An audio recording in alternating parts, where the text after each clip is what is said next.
أعوذ بالله من الشيطان الرجيم. بسم الله الرحمن الرحيم. وإذ قال ربك للملائكة إني جاعل في الأرض خليفة قالوا أتجعل فيها من يفسد فيها ويسفك الدماء ونحن نسبح بحمدك ونقدس لك قال إني أعلم ما لا تعلمون. وعلم آدم الأسماء كلها ثم عرضهم على الملائكة فقال أنبئوني بأسماء هؤلاء إن كنتم صادقين. قالوا سبحانك لا علم لنا إلا ما علمتنا إنك أنت العليم الحكيم. قال يا آدم أنبئهم بأسمائهم فلما أنبأهم بأسمائهم قال ألم أقل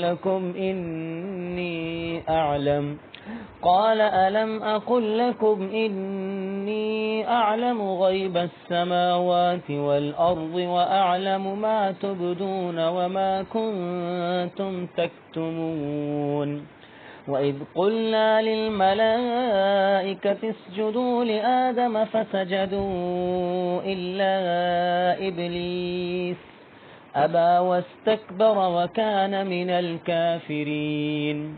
وقلنا يا آدم اسكن أنت وزوجك الجنة وكلا منها رغدا حيث شئتما ولا تقربا هذه الشجرة فتكونا من الظالمين.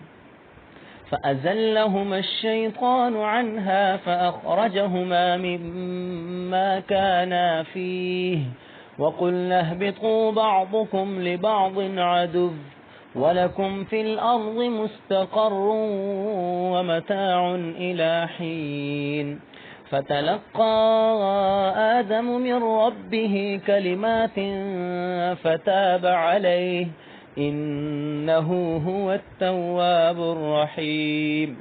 قلنا اهبطوا منها جميعا فإما يأتينكم مني هدى فمن تبع هداي فلا خوف عليهم ولا هم يحزنون.